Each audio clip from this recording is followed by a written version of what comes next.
señala? Ah, ya. Ok. Yo sí soy muy partidario de revisar las guías de práctica clínica. Bueno, pues porque lo organizamos, pero también porque creo que a ustedes les sirve guías de práctica clínica o antes normas oficiales mexicanas. No les sirve la ciencia del último artículo del Pediatric Blood and Cancer, ni lo que venga en el Tratado de Hemato-Oncología Pediátricas. Primero la guía, después algún texto de referencia, pero antes siempre hacemos alusión, o yo en lo personal, a ver los casos clínicos que vengan en el ENARM, y si no viene en la guía, yo mismo busqué la información, sobre todo en fuentes de referencia nacional. Y las guías de práctica clínica, si ustedes se fijan, siempre están basadas, no sé si ya ustedes lo revisaron, en uno o dos artículos de revisión sistemática de la literatura o metaanálisis que se hayan publicado en el país al menos 2 años antes. Así siempre son las guías de práctica clínica, se basan en esos artículos. Entonces, las clases están basadas en la guía, pero también, si no viene en la guía, en la información que hay artículos de referencia nacional. Si tienen alguna duda de eso, me lo pueden consultar, les paso las referencias, que no creo que les alcance el tiempo para revisar todos los artículos y no es conveniente, mejor verlo ahorita en clase. ¿Cuáles son los factores de riesgo para el desarrollo de leucemia aguda? Nada más voy a pedir uno y de una pregunta, pero factor de riesgo para el desarrollo de leucemia aguda en población pediátrica, Ixchel, es que es el nombre que me sé. ¿Un factor de riesgo rápido? Ok, exacto. ¿Cuáles son los signos y síntomas más frecuentes de leucemia aguda en niños? Marisol Galarza, levántame la mano. Un signo o síntoma más frecuente, el que tienes que poner como signo o síntoma más frecuente de LLA. ¿Cuál? ¿Mande? Sangrado, dice Marisol. Es uno de la triada. El más frecuente yo pondría fiebre. Siempre tiene que ser fiebre, después adenomegalias y luego sangrado. Ok, ¿cuáles son los estudios de laboratorio y gabinete necesarios para el abordaje inicial en niños con sospecha de leucemia aguda? Melanie, ¿cuál? Sí, siempre BH como primer estudio de laboratorio. Y si te piden de gabinete, estaríamos pensando en radiografías. Y radiografías no se solicitan, solamente una serie ósea está descrita en la literatura, pero no es imperativo, no es diagnóstico, solamente es meramente académico por unos signos radiológicos. ¿Cómo se elabora el diagnóstico de certeza de leucemia? Marta Rosales. ¿Dónde está Marta? ¿Cómo se elabora el diagnóstico? ¿Por qué? Entonces, ¿cuál sería el estándar de oro? Aspirado a médula ósea y morfología. Vamos a ver por qué. Porque puede ser aspirado, pero luego le haces morfo, le haces inmunofenotipo y le haces citogenética. Pero el diagnóstico es morfología del aspirado de médula ósea. Siempre es el estándar. Los factores pronósticos de leucemia aguda los vamos a ver. Bueno, ¿cómo se clasifican las leucemias? Se clasifican morfo, inmuno y citogenética. ¿Cuáles son los factores pronósticos de leucemia aguda linfoblástica? Iyari Zárate, ¿dónde estará? Iyari, ¿cuáles, si le apuestas a los factores pronósticos de leucemia aguda, que yo espero ya se lo sepan, a cuál le apostarías como el más importante? No. ¿Alguien? ¿Tú? Sí.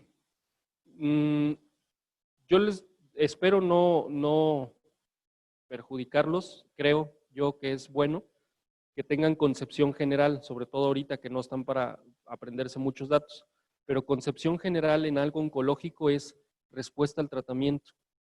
Aguas porque tanto en niños como en adultos, de los factores pronósticos más importantes en casi todas las patologías oncológicas, cáncer en niños y en adultos, el cómo responde al tratamiento una enfermedad es ahorita uno de los factores más importantes. Entonces, digo, salvo sus excepciones que luego veamos, pero casi todo es el más importante de pronóstico, es cómo responde al tratamiento en algunos padecimientos. ¿Cómo se realiza la detección y el tratamiento inicial de las urgencias hemato-oncológicas? Ahorita lo vemos. Bueno, igual, perdonen que esté parchado quizá alguna presentación, pero es parchado porque la guía de práctica clínica, si se fijaron, cambió. Antes estaba la del 2010-2012, que fue la del curso del ENARM del año pasado que todavía dimos malamente, y esta guía de práctica clínica es la última, pero no las hicieron de todos los tumores de pediatría. Solamente 2 o 3 son de este ejercicio, por así decirlo, gubernamental. Y entonces saco algunos datos que vienen en la guía muy importantes y luego les explicaré por qué sí esos datos. Todas las leucemias o todos los tumores en pediatría son más frecuentes que lo tengan como seguro en países en vías de desarrollo que en países desarrollados. Eso 5 veces más, eso es seguro. Asociaciones causales epidemiológicas o clínicas explican solo el 10% de los casos y eso hasta es significativo porque más del 90% de los casos no tiene un mecanismo etiológico específico y eso en general tanto para leucemias como tumores en general, pero la guía de práctica clínica de leucemia. El censo del INEGI dice que el 27% de la población son menores de 15 años. Esto es importante por estadísticas que ahorita vamos a ver. Ok. Stephanie Saucedo, ¿dónde está? Si te preguntan en el examen que eso sí era una opción, prevalencia de cáncer infantil en México, ¿cuánto le pones?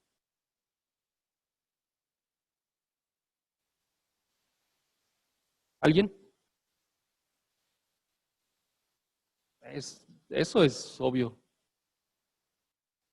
De 100 con cáncer, ¿cuántos son niños? Bueno, ¿sí están estudiando? Ok, opciones. 2%, 5%, 8%, 15% o 20%. 20 no. ¿Cuánto? 5%. Prevalencia de cáncer infantil, 5%. Y ese sí es una opción de algún caso clínico. Sí. Ah, ok. Sí, a los de Zoom ahorita les preguntamos. Y por pedirnos, ahorita les vamos a preguntar más para que se sientan a gusto. De cáncer infantil, entonces, prevalencia, 5%. Eso sí es opción. Prevalencia de leucemia infantil en México, a Federico Ángel. ¿Y cómo sé qué contesta? Ah, a ver, abran el micrófono, Federico Ángel, prevalencia de leucemia.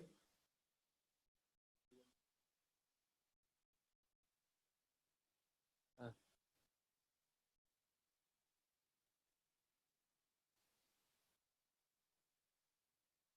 bueno, que estés pendiente del chat, por favor. Prevalencia de leucemia infantil en México, ¿o alguien aquí? ¿Sí? ¿Cuánto? No, porque entonces querría decir yo, esto es como el Víctor, de 100 mexicanos dijeron, de 100 con cáncer, ¿cuántos son niños? 5. Sacas tus 5. Ahora, de 100 niños con cáncer en México, ¿cuántos son leucemias? 25 a 27%. La verdad es que la cifra de la guía de práctica clínica que sí cambió de la anterior es 31% y la guía práctica clínica anterior era 27%. Perdón de inundarlos de número, por 2 razones lo voy a hacer. Una, porque pues, es el ENARM y este mes es bombardeo de números, sus neuronas así lo deben de asimilar. Y segundo, porque es oncología y en onco todos son números, aunque muchos se mueran, pero todos son números. Sí, sí, digo, no hice la guía, pero yo le apostaría a esa porque según el ENARM se basa en lo de la guía de práctica clínica más reciente. En la clase que yo les doy de estadística básica, les doy un análisis del ENARM, lo que pasa en el ENARM. No sé si ustedes sepan que son 5 días de ENARM, ¿verdad? ¿Saben que un día hay más probabilidades de pasar? ¿Eh? El año pasado. ¿Y cuántos años pasó? 4. Entonces, bueno, no es para que se espanten, pero bueno, yo sí me sí me espantaría, pero no está en nosotros, sino son errores metodológicos que tiene todo examen. Eso así es aleatorismo. Pero bueno, en los datos estadísticos de la clase que les doy, ahí les doy un poquito de cuestiones de análisis del ENARM. Y en parte del análisis ustedes tienen bien firme que el ENARM, las opciones son correctas en algunos casos, pero una es la más correcta. Entonces, por eso yo les diría 27 y 31 son los dos correctos, pero yo me quedaría con el 31% de leucemia infantil en la prevalencia de cáncer en general. ¿De acuerdo?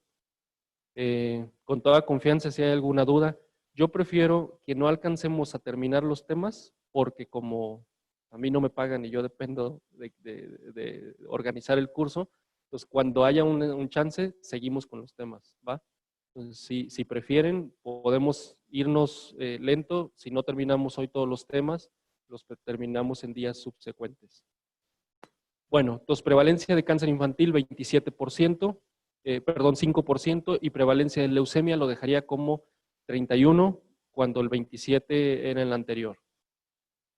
Ok, la cifra o el dato que es muy taquillero, este dato en los tanto académico como meramente práctico, es que es la segunda causa de muerte en el grupo de 5 a 14 años.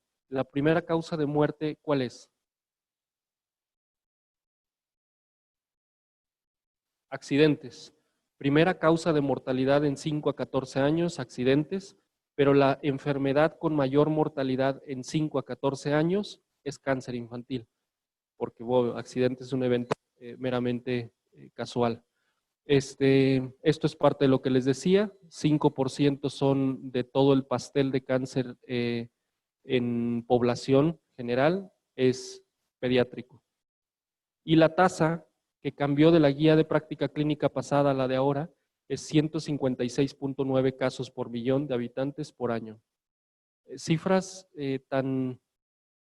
pues, tan exactas, desgraciadamente en algunos de los temas vale la pena. Creo que si vale la pena es en leucemia, de lo que yo les voy a dar, porque es el cáncer más frecuente y siempre ha venido al menos un caso de leucemia o un caso de su urgencia oncológica que ahorita vamos a ver. Ok, esto se los pongo nada más por ejemplificar que el cáncer infantil es más frecuente de lo que en otros países pudiera pasar. La estadística dice que son 122 en la anterior, pero 156 en la actual. Pero si se fijan, lo que viene abajo es la pirámide poblacional. En México, el 27% de la población es menor a 21 años de edad. Ha ido bajando. Hace 2 INEGIs era del 40%, después del 35 o 36%, y actualmente ha bajado al 27%, como se los dije en las primeras diapositivas. Ok, bien firme que ustedes se queden esa cifra, 5% de cáncer infantil en el mundo. En algunos países es del 3%, en algunos países puede ser del 8%, pero en México, como casi todos los países, es 5%. El promedio según la guía, este es un dato que no venía en la guía de práctica clínica, me parece, la anterior, pero viene en la más reciente. El promedio de diagnóstico de cáncer infantil, de leucemia infantil, es 4.9 años al diagnóstico. Y esto es nada más un poco para ejemplificar de los tumores en cáncer infantil que tenemos como opción. Leucemias, linfomas y tumores cerebrales serían los 3 más frecuentes.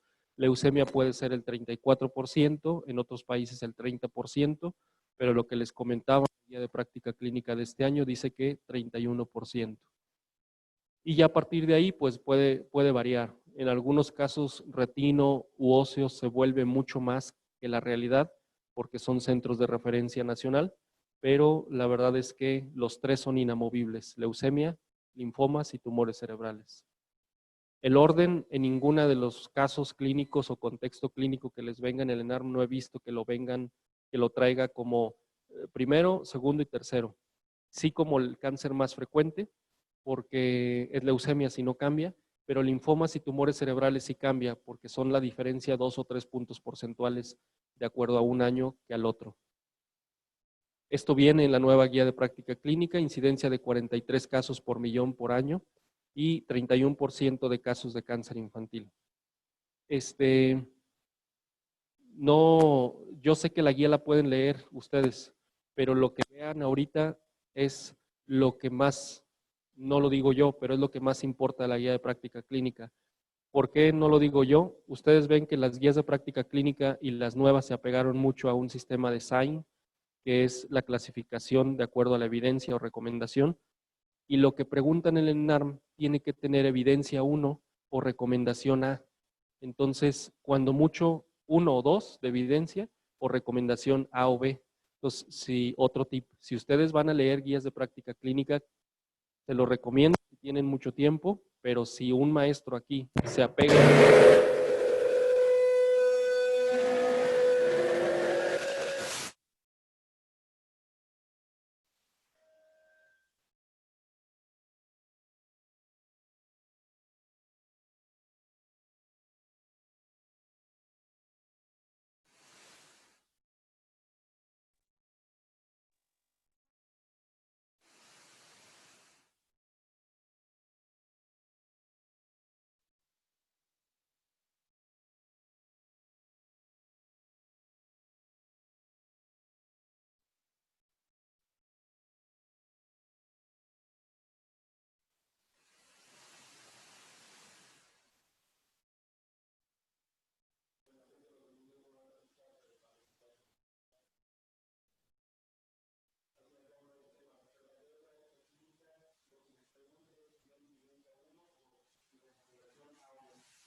Bueno, bueno, bueno.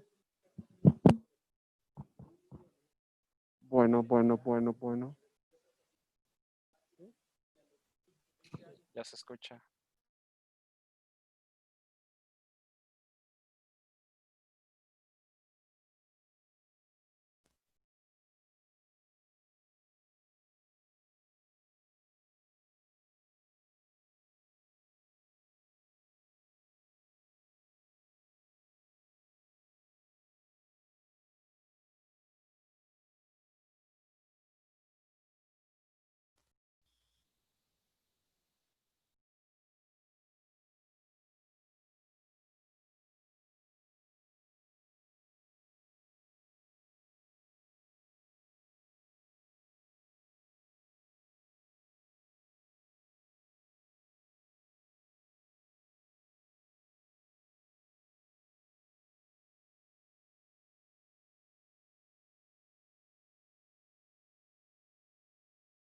De leucemia, la entidad va a ser una LMA y es como una segunda neoplasia relacionada al tratamiento, y el tratamiento causal de leucemia es etopósido. Después, como genéticos, que ya lo dijeron, síndrome de Down o trisomía 21, que hay otros y que quizá vayamos a ver, pero es el que le tienen que apostar. Se los pueden preguntar de dos formas. La alteración cromosómica más asociada a leucemia aguda linfoblástica o a leucemia infantil es síndrome de Down o trisomía 21, pero también se los pueden preguntar como enfermedad cromosómica o cuadro clínico o entidad cromosómica asociada a leucemia infantil. A lo que voy es que juegan con la alteración, al fin y al cabo es una alteración cromosómica, como también un diagnóstico. Entonces, síndrome de Down es el más asociado a leucemia aguda infantil. E inmunológicos, pues bueno, no hay uno muy sugestivo de leucemia, y tampoco todo lo que parezca alguna inmunodeficiencia lo es. Y bueno, en etiología, lo que comenta la guía de práctica clínica, exposición a rayos X da mayor riesgo, pero durante el embarazo o en la infancia temprana. No hay riesgo comprobado en exposición a campos electromagnéticos. Esto es una composición de un caso clínico. les van a plantear el caso clínico del niño con una urgencia oncológica y terminará siendo leucemia, pero van a manifestar en algunos casos que el papá es pintor o que el papá trabaja metales pesados o que trabaja para farmacéuticas. Esto es un patrón recurrente que la epidemiología marca mucho y en los libros así viene. Entonces, tienen cierta asociación los padres, la exposición de los padres con la generación de leucemia en los hijos. La exposición a derivados de motores benceno o dióxido de carbono es un OR de 1.3 y de niños de madres con exposición a insecticidas y fungicidas es un OR de 2.8 y el consumo de marihuana en madres es 10 veces más riesgo de LMA. Estos son datos de la guía de práctica clínica, que me parecen importantes y no se los diré de todos los tumores porque les digo, creo que solo es en el caso de leucemias. La definición de leucemia linfoblástica aguda es una proliferación clonal maligna de una célula progenitora linfoide inmadura, que son comúnmente llamados blastos, bloqueados en un punto de su diferenciación. Los síndromes predisponentes que dicta la guía de práctica clínica es Down, ya vimos, y otros más. Algunos son de sobrecrecimiento, otros son llamados de fragilidad cromosómica, Fanconi, ataxia, Schwann, Bloom, disqueratosis congénita e inmunodeficiencias. El pico de incidencia no cambia de ninguna de la guía de práctica previa a la actual, es de 2 a 5 años, es más frecuente en hombres y es predominio en raza blanca. El pastel cambia un poco porque lo que dicta la guía de práctica clínica nueva es que de cada 100 niños con leucemia, 79 son LLA, de 15 a 20 son LMA y el resto, o sea, menos del 2% de los casos son LGC, leucemia granulocítica crónica. Entonces, si se los digo, no es una clase, sino se los digo es como que para que jueguen ustedes un poquito con los datos, ahorita que tienen muchos datos. De 100 casos de cáncer en el mundo o en México, solo 5 son niños. De 5 casos de cáncer en México, niños, ahora son 100. De esos 100, 27 son leucemias. Ahora sacan todas sus leucemias. De 100 leucemias, aquí dice 75 son LLA, 15 a 20 van a ser LMA y menos del 1 va a ser LGC. ¿Vale? El síndrome de Down, 10 a 20 veces más riesgo de padecer leucemia. Es más frecuente en los menores de edad y la recomendación de los pacientes con síndrome de Down, ¿alguien me la puede decir qué dicta la guía de práctica clínica? ¿Qué recomiendan en un niño con síndrome de Down por el riesgo de leucemia? ¿Cómo sería su seguimiento? Evaluación al nacimiento, evaluación a los 6 meses y evaluación posteriormente cada año hasta que cumpla 6 años de edad. Ahorita se los apunto aquí en la diapositiva. Estos son factores asociados, pero no causales. La guía de práctica clínica no discierne entre asociación y causalidad. Y una cosa es que se asocien, pero no lo causa. Y la otra cosa es que sí cause el factor per se como tal el cáncer. Y la única que puede causar leucemia es la radiación. Todos los demás son asociados, pero son verdaderos. Entonces, mayor peso al nacimiento, una edad materna o paterna avanzada, la historia de pérdidas fetales, asociación con el uso de hidrocarburos o pesticidas, alcoholismo, tabaquismo en embarazo o un hermano gemelo con leucemia aguda. Si les preguntaran de estas opciones, la teoría de etiología de leucemia sería genética, pero si no viene como tal genética, podríamos apostar por multifactorial, porque al final es uno de los más establecidos, que no hay un solo factor causal como tal. ¿Por qué genética se asocia o hay evidencia de que sea causal de leucemia? Por la trisomía 21 que ya dijimos. Esta se explica un poco más allá, pero en ningún ENARM he visto que lo pregunten. ¿Por qué los niños con síndrome de Down tienen más leucemia? Hay su explicación fisiopatológica, pero no lo he visto en ENARM. Síndromes de fragilidad cromosómica. Hay la evidencia de que hay translocaciones leucemogénicas y son 2, la 12-21 y la 4-11. Esto quiere decir que un niño al nacer, si tiene esas translocaciones, tiene mayor riesgo de desarrollar leucemia como tal. No que todos los pacientes que tengan esas alteraciones la van a tener. Hay riesgo mayor en hermanos con gemelos, si son monocigotos, es 2 a 4 veces mayor riesgo. Ok, Esto era lo que les decía. La recomendación de la guía de práctica clínica en un niño con leucemia, con síndrome de Down, es que debe ser valorado al nacimiento, a los 6 meses y después al año, y a partir del año hasta los 6 años. ¿Por qué hasta los 6 años de edad? Porque alcanzan madurez inmunológica, eso así está descrito. Entonces, es hasta los 6 años de revisión el que un niño con síndrome de Down se explore que no tenga leucemia. Quiere decir que después de los 6 ya no tiene riesgo, tiene el mismo riesgo que el de la población normal. Entonces, el mayor riesgo del niño con síndrome de Down para leucemia es hasta los 6 años de edad. Ok, de la clínica sugerente de leucemia aguda linfoblástica, son 5 síndromes, eso es muy fácil. Sí. No. Sí, solamente revisión clínica. Y te lo dicen o te lo señalan más para que tú tengas como ese juicio clínico de que si un niño con síndrome de Down a los 2 años viene por fiebre y ganglios, a ese vayas un poco más allá que al que a lo mejor no tiene síndrome de Down. La clínica de leucemia aguda linfoblástica va a ser esta. Es muy fácil y no pretendo que se la aprendan de memoria, más bien razonarla. La leucemia nace en médula ósea. Entonces, a medida que crezca en médula ósea, es la sintomatología que te va a dar. Pero si ya nos va a dar signos o síntomas de que la leucemia salió de médula ósea, es extramedular, eso es tardía o es una expresión tardía de la leucemia. Los primeros signos que se van a presentar van a corresponder a los síndromes intramedulares, anémico, hemorrágico y febril, con sus determinados clínica, pues. Y después el síndrome infiltrativo viene, ¿después de cuánto? Se dice que después de que la médula ósea se ocupa por blastos, más del 80%. O sea, yo tengo que esperar a que la médula ósea crezcan los blastos más del 80%, ocupen ese espacio para que emigren de médula ósea, salgan al sistema vascular y entonces venga la infiltración a sistemas distantes. Y eso va a dar como tal el síndrome infiltrativo.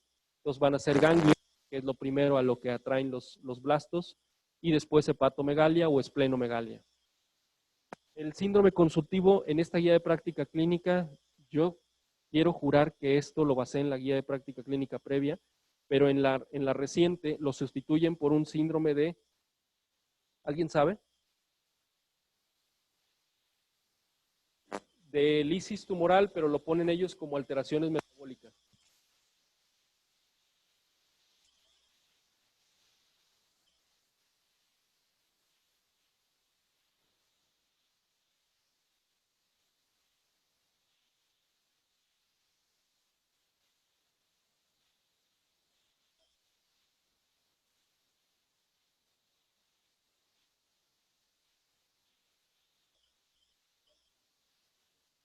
Aguda mieloblástica de infiltración. Le invito un café todo el mes. Y vaya que es algo bueno porque la neta sí me quedan bien. ¿Alguien me dice cuál es la infiltración clínica más frecuente de leucemia aguda mieloblástica? ¿Mande? Sí, está bien. Me acuerdas luego y sí cumplo que te invito un café. A lo mejor invito varios, pero pues ya mejor nos lo tomamos todos juntos para no andar haciendo de uno en uno. Pero sí, infiltración, síndrome infiltrativo de LLA, habla más bien alteraciones metabólicas por lisis tumoral. Síndrome de infiltración por LMA habla acutáneo o gingivo cutáneo, porque es a lo que más. Y dentro de lo cutáneo hay una expresión que es sarcoma granulocítico y al rato lo vamos a ver. Entonces, alteraciones metabólicas es el quinto síndrome y es como la urgencia oncológica. Por eso les pongo aquí abajo. La urgencia oncológica de LLA es lisis tumoral y la urgencia oncológica de LMA es hemorragia masiva o leucostasis. Ahorita lo vemos adelante. Las LLA, la infiltración va a referirse como hepatomegalia, esplenomegalia, adenopatías o masa mediastinal de leucemias agudas de estirpe T o otros, que podría ser doloroso o infiltración a testículos. los que son de aquí de San Luis no me dejarán mentir que hay alguien que les dice que todo es lupus, viejo, hasta no demostrar lo contrario. Y yo creo que algún día puedo tener yo a 15 gentes atrás y decirles, todo es leucemia en los niños hasta no demostrar lo contrario. Y la razón es esta. Cuando un niño tiene más de 700,000 leucocitos o 1,000,000 de leucocitos o leucocitosis en sangre periférica, van a haber hemorragias masivas en todo lo que es la retina. La hemorragia no es lo rojo, sino la hemorragia es lo blanco que está entre un vaso roto con otro. Esa es la hemorragia que ustedes van a ver como signo ocular, por así decirlo. También signo ocular en leucocitosis masiva. Hablo de leucocitosis mayor a 700,000 para que se presenten estos signos. Van a ser sangrado en cámara anterior o un ifema, la infiltración a testículo, que va a haber un aumento de volumen. La diferencia, aunque la imagen pueda ser muy similar, muy similar a que un tumor sólido infiltre testículo, la diferencia en clínica, si yo les digo, un paciente que tiene aumento de volumen y yo creo que es cáncer y estoy entre uno de leucemia o rhabdomyosarcoma, que sería el segundo tumor que más infiltra testículo después de leucemia, ¿cuál sería la prueba clínica para yo determinar que sí o no es leucemia o es rhabdomyosarcoma? ¿Cómo pueden ustedes saber que es una infiltración a testículo por leucemia o por un rhabdomyosarcoma? ¿Alguien?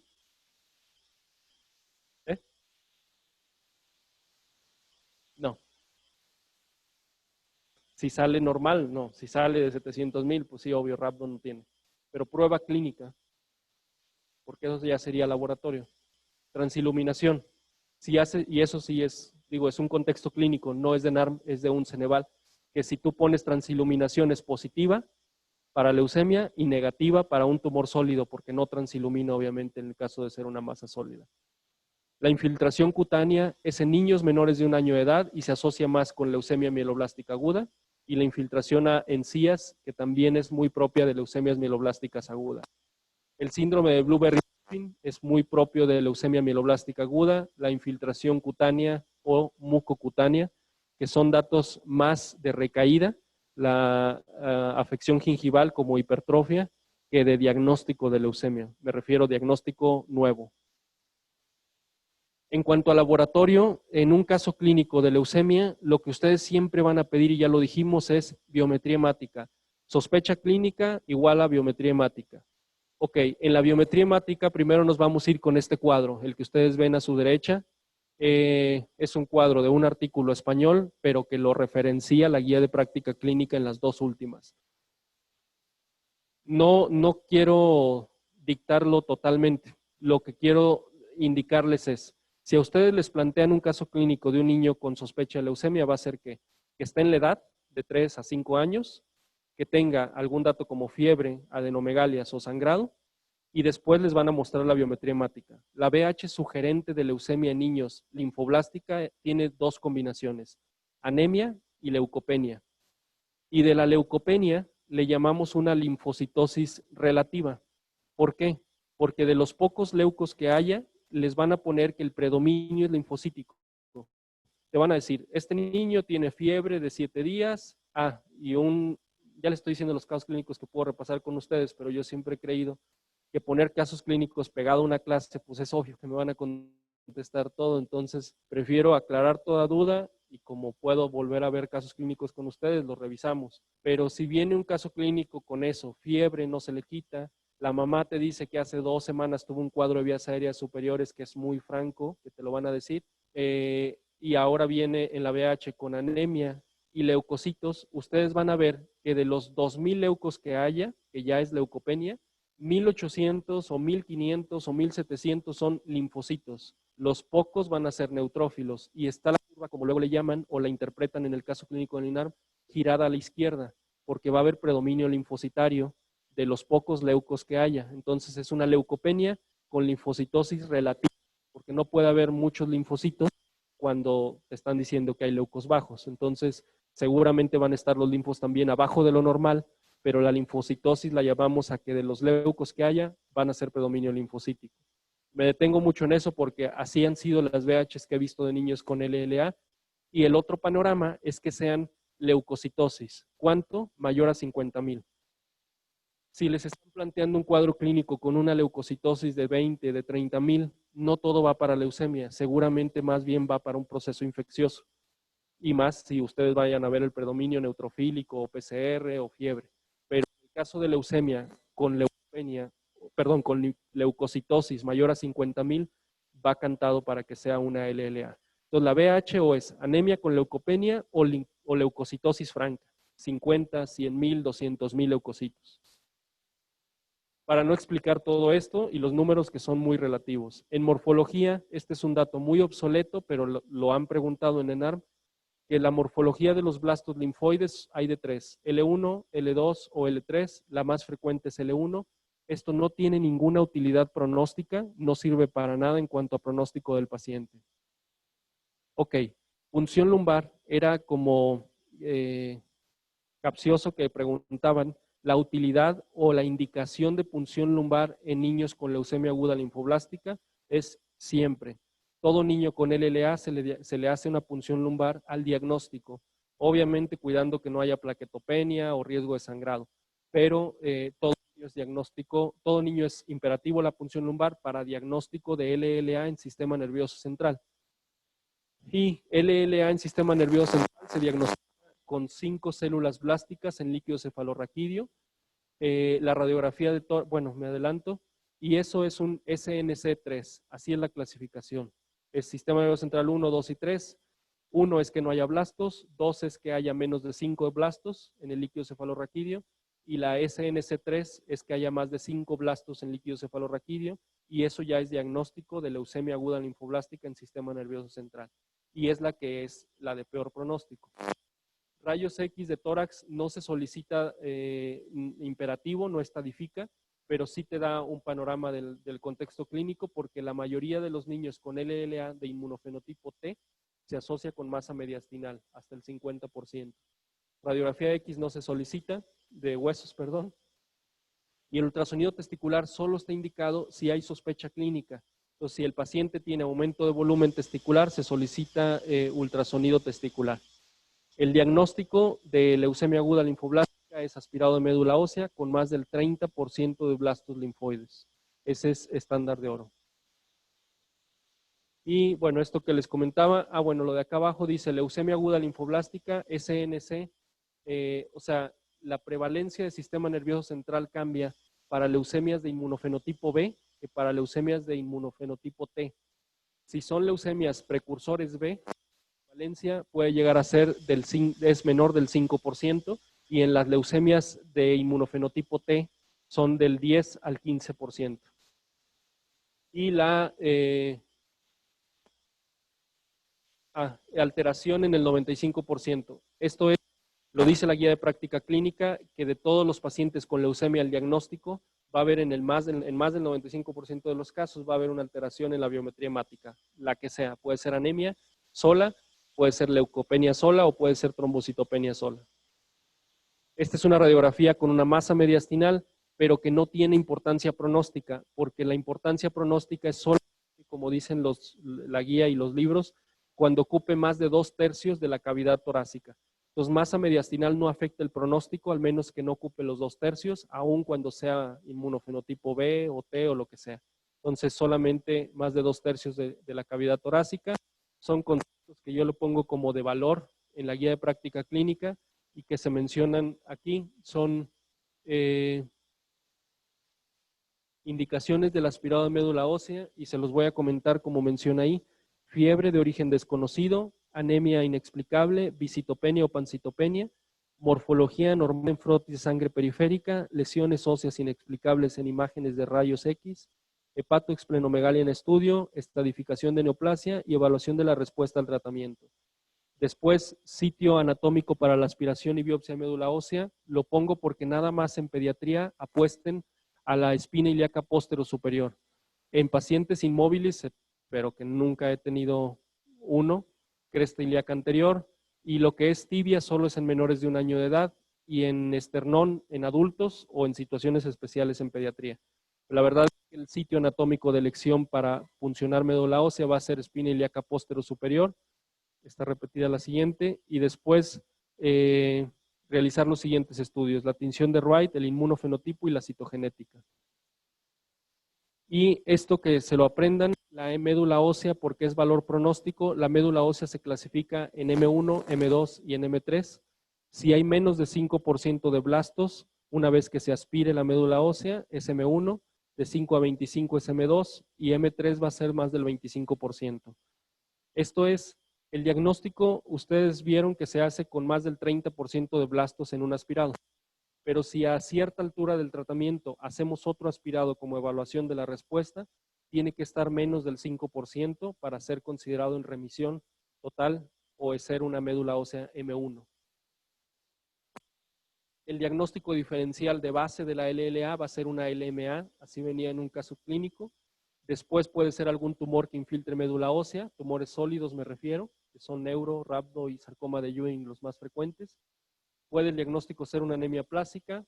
Aquí no habría criterios tan de tumor como es fiebre, como es pérdida de peso o ataque al estado general. Solamente hay aplasia medular o hay anemia o hay pancitopenia. Y algún diagnóstico de mielofibrosis. El dolor óseo obligará a descartar artritis reumatoide juvenil y como causa infecciosa, infección por virus Epstein-Barr. Puntos importantes.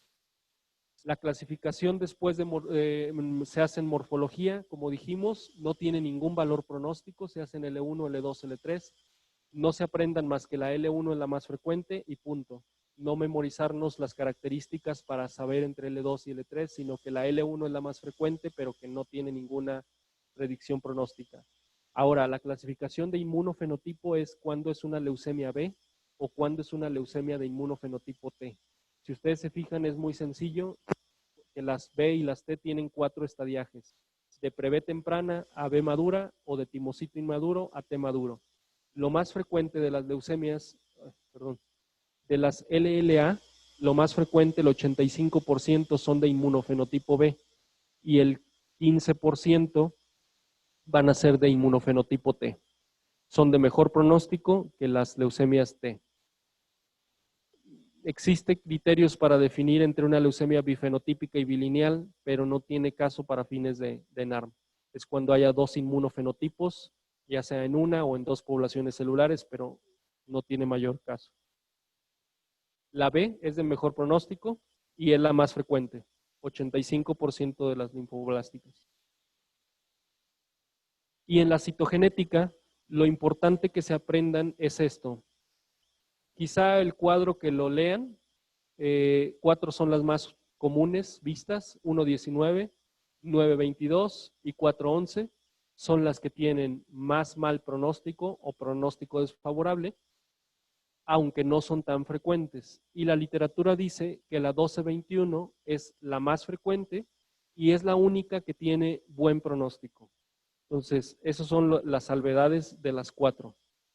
3 son de mal pronóstico y la más frecuente, la 12.21, es de buen pronóstico.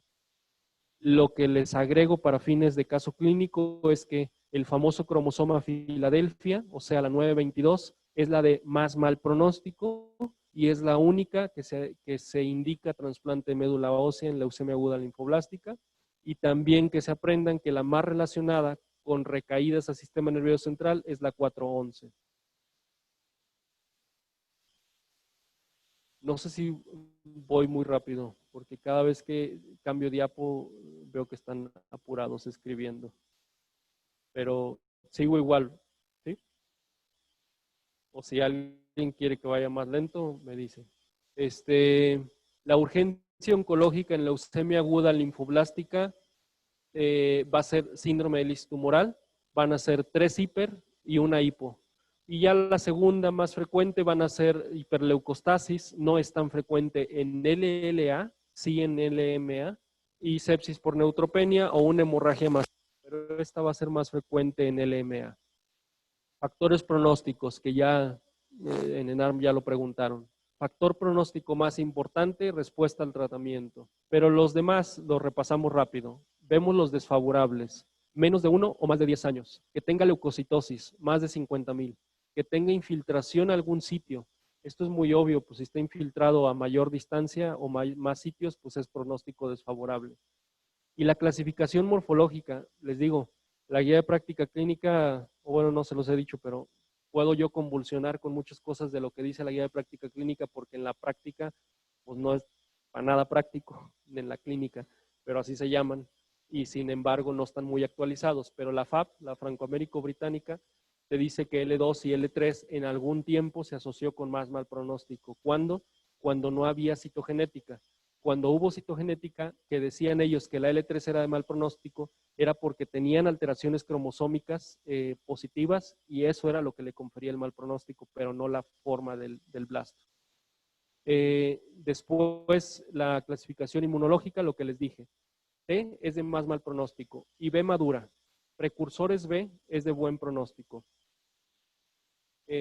No hacerlos más bola en regresarme a la de inmunofenotipo, pero en general B son de mejor pronóstico, a menos que sea una B madura. Las T todas son de mal pronóstico o pronóstico desfavorable. La citogenética, alteraciones numéricas, como por ejemplo hiperdiploidía es buen pronóstico, lo contrario sería hipodiploidía. No les digo cuántos cromosomas porque no venía como cromosoma, sino nada más. Hipodiploidía es pronóstico desfavorable. Y las alteraciones cromosómicas desfavorables, pues ya dijimos, 922, 411 y 119, estas son muy poco comunes en el LA. Pero el factor pronóstico más importante es la respuesta al tratamiento o respuesta a la inducción. Desfavorable es que la médula ósea, MO, sea M3, o sea, una médula ósea tenga en cualquier momento del tratamiento más del 25% de blastos en esa muestra de médula que nosotros aspiremos. Ok, ¿alguien me puede decir otra respuesta al tratamiento que venga en guía de práctica clínica? Porque ya vienen también en todos los libros y artículos. Si no es de médula ósea, es de sangre periférica. Y si es de sangre periférica, ¿cuál es el punto de corte para saber si es buena respuesta o mala respuesta? Buena respuesta quiere decir, aquí dice respuesta a la inducción M0 igual a M1, o sea, que le haya dado inducción o tratamiento, que le haga una médula y esté en M1. Pero malo sería que estuviera en M3, pero esto es médula ósea. Si yo le doy tratamiento y le hago una biometría hemática o sangre periférica, ¿cuál es el punto de corte? ¿Dónde? No. 100,000, no. ¿Alguien más?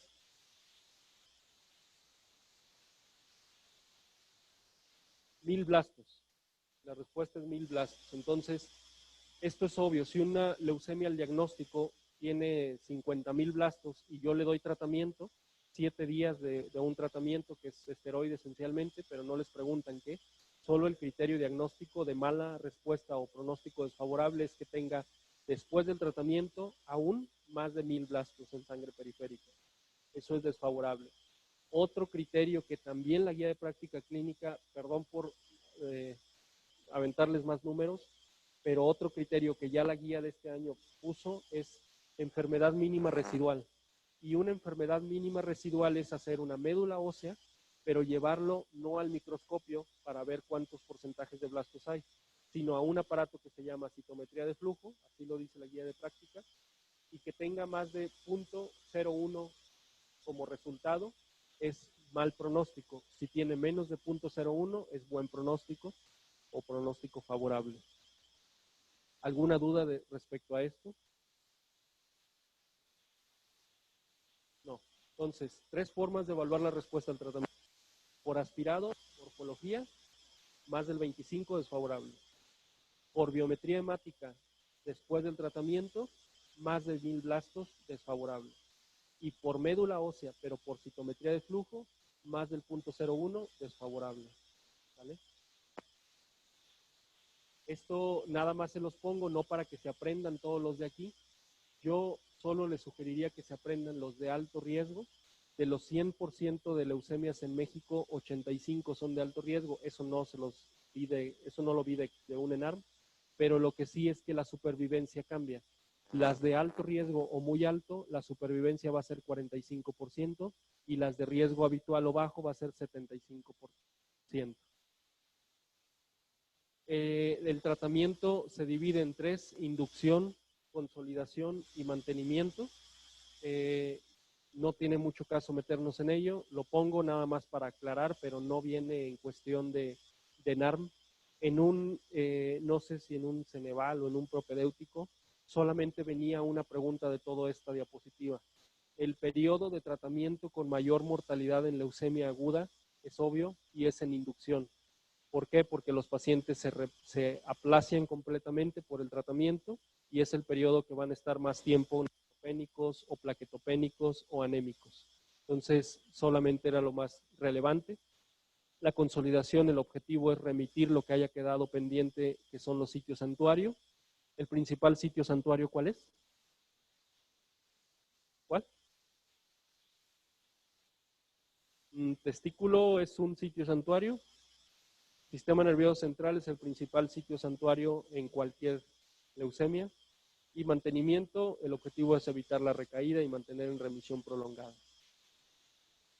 El concepto de la guía de práctica clínica, predominantemente lisis tumoral, el síndrome de lisis tumoral o alteraciones metabólicas es más en leucemia y linfomas no Hodgkin como Burkitt. En hiperuricemia el tratamiento es alopurinol con 300 metros cuadrados día o una dosis máxima de 800. La hiperhidratación es angular en el tratamiento de la lisis tumoral con 3.000 mililitros por metro cuadrado día y que mantenga un gasto urinario de 100 por metro cuadrado por hora. Los niveles metabólicos se dice por guía de práctica y por la práctica verdaderamente diaria de 4 a 6 horas, cada 4 o cada 6 horas, y llevar al paciente a alcalinización urinaria con bicarbonato de sodio en solución. Hasta en las mejores familias hay errores y hasta en la guía de práctica clínica, bueno, más bien obvio en la guía de práctica clínica hay muchos errores. La clasificación de lisis tumoral por Cairo Bishop es que tenga 2 o más signos alterados, no con 1 y no con los 4. 2 o más de estos hacen diagnóstico de síndrome de lisis tumoral y si es el error que está aquí es que más de 8 de ácido úrico, más de 6 de potasio, más de 6,5 de fósforo y menos de 7 de calcio. El valor es que, el error, perdón, es que está bien más del 25% para ácido úrico, para potasio y para fósforo, pero que descienda 25% del valor basal para calcio, no mayor. ¿Cómo hacen esto? No es en ENAR, pero en otro caso clínico, les comentan un potasio que va a salir, por ejemplo, al diagnóstico de, no sé, de 3.8. Y a las 6 horas, otro potasio de 5.9. Si se fijan, no está fuera del rango, ni mayor a 6, pero sí cumple el criterio del más del 25% del valor basal. Entonces, tan vale uno como vale el otro. O sea, vale que se salga de ese rango como que aumente de uno a otro, aunque no se haya salido del rango. Y criterios importantes, la supervivencia global que ustedes van a poner en un examen es 75%. Ya sin mencionar si es de alto riesgo o bajo riesgo, la supervivencia de leucemia es 75%. Por capcioso les pongo que la tasa de mortalidad o la tasa de recaída va a ser del 25%. Es el mismo inversamente proporcional a la supervivencia. Los que no sobreviven pues se mueren. Pero un criterio diferente es remisión completa, ese es 98%. Remisión completa se refiere que después del tratamiento, cuántos pacientes logren curación o remisión, en la siguiente evaluación es 98 de cada 100, pero no quiere decir que sobrevivan a los 5 años. Los principales sitios de recaída va a ser médula ósea y testículo. Las indicaciones para trasplante de médula ósea es translocación 922 o la falta de respuesta a tratamiento y recaída muy temprana. Esos 3 son los criterios diagnósticos para los criterios para trasplante de médula ósea. Y en leucemia mieloblástica me voy a ir muy rápido.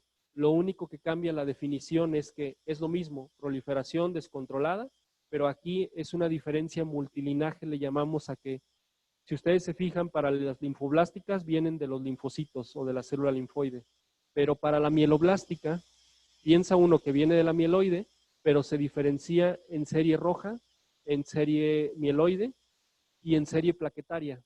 Bueno, perdón. En serie roja, en serie plaquetaria y en serie mieloide. Entonces, ¿puede haber una leucemia de plaquetas? Sí, es la M7, megacariocítica o megacarioblástica. O puede haber una leucemia de serie roja, sí, es la M6, la eritroblástica. Entonces, lo que comentábamos del pastel, 79% LA, 15 a 20 son LMA. La etiología es la misma, no cambia, radiación y síndrome de Down como mayor riesgo. Y la clínica sí cambia un poco. Si ustedes se acuerdan, les decía, la tríada clásica de LLA es fiebre, adenomegalias y sangrado. En LMA no hay tríada clásica clínica. En LMA lo que ustedes tengan que marcar mucho es hemorragia e infiltración cutánea. A lo que voy es para fines de examen. Si a ustedes les plantean un caso clínico con uno de la tríada, pues seguramente, y la BH seguramente les dictará para LLA. Pero si en el contexto clínico del caso que les presenten mencionan hemorragia masiva o mencionan infiltración a encías o a piel, muy seguramente va para LMA. Ya los otros criterios puritanos, la LMA con mayor hemorragia 3 o promielocítica aguda es la que más sangra o la más sangrona. En el 75-90% de las M3 hay hemorragia masiva.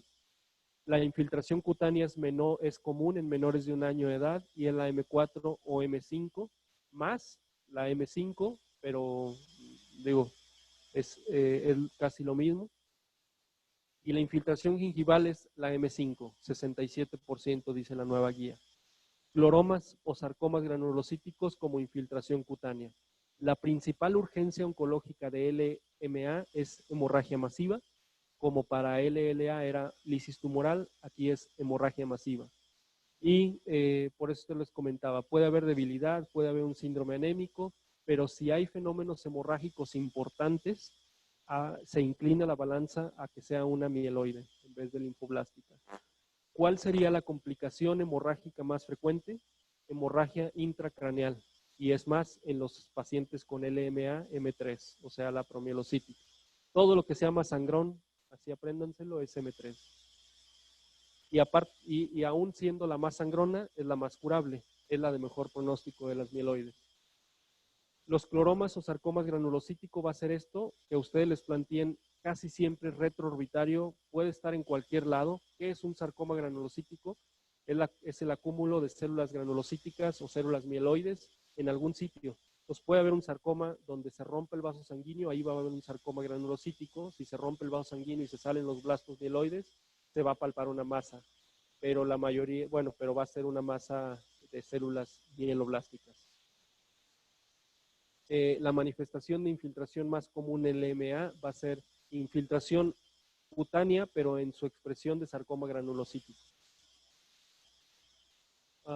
Y la clasificación morfológica, aquí no me detengo tanto porque no importa tampoco mucho, solamente apréndanse la M3, promielocítica, es como nombre. Es lo único que yo les diría que se aprendieran para fines de NARM. La M6 es fácil, que es la de blastos, la de eritrocitos, y la M7, la de plaquetas. La leucemia mieloide de mejor pronóstico de estas 8, ¿cuál es? M3 o promielocítica. Y bueno, aquí la ponen como una variante hipergranular y otra hipogranular, pero para fines de NARM no tiene caso. El estándar diagnóstico para LLA es aspirado también con morfología mieloide, pero 20%. Para mí es absurdo que la guía diga que 20 para mieloides y 30 para linfoides, pero bueno, así dice.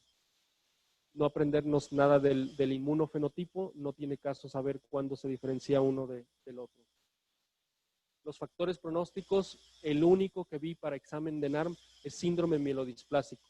O sea, si el paciente con cuadro clínico de leucemia les menciona que tiene antecedente de síndrome mielodisplásico, es LMA y es de pronóstico desfavorable. El tratamiento pilar es quimioterapia. El quimioterápico pilar es arabinóseo de citosina o citarabina.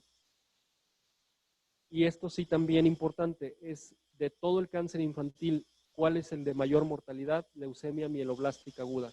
En un ENARM venía como leucemia aguda no linfoblástica. Entonces lo interpretan igual. LANL es lo mismo que leucemia aguda mieloblástica, como la enfermedad de cáncer infantil más mortal. La indicación de trasplante médula ósea para todos los pacientes, y es el de elección es el halogénico, y la supervivencia es del 45 al 50. Yo les recomendaría que se graben la de supervivencia de LLA 75 y supervivencia de LMA 45. Abajo dice que también les invito otro café. Si me dice alguien la excepción del tratamiento de leucemias mieloides, todas se tratan con citarabina, ¿de acuerdo? ¿La excepción cuál es? ¿Cuál? Eso es de NARM. ¿Cuál? No, también con citarabina. De las 8 mieloides, ¿cuál se trata diferente? ¿Alguien levante la mano? ¿Alguien se dijo algo? No importa que se equivoque, en total esto no es el ENARM. Sí, ¿con qué? Sí, ¿y cuál es y por qué? El café no era por saber cuál, el café era por qué. Todavía te lo debo. Atra, ácido transretinoico, la M3, es la única que se trata con, la única razón es por maduración celular. Los lleva de blastos a células mieloides común y corriente. De NARM es Atra o ácido transretinoico para M3. La explicación de por qué no es de NARM. Ok, la granulocítica crónica es del 2 a 3% de los casos. El 99% de los casos presentan la translocación 922. En la clínica no tiene mucho caso que se lo aprendan. La clínica es un poco compleja porque es un paciente que tuvo por 3 o 5 años una alteración en la biometría hemática y después debuta con una crisis blástica, o sea, con una leucemia aguda linfoblástica. Pero cuando ya uno escarba más, vas a ver que la translocación cromosómica 922, si está positiva, vas a ver que es la específica de la LGC. Entonces, lo único que se aprendan es que es menos del 2% y que el 100% de los pacientes con una leucemia granulocítica crónica van a ser cromosoma Filadelfia positivos, a diferencia de lo que pasaba con la LLA. El tratamiento es imatinib, que es un inhibidor, y el tratamiento de elección es trasplante halogénico de médula ósea. Son las únicas salvedades de toda la guía de práctica clínica de LGC.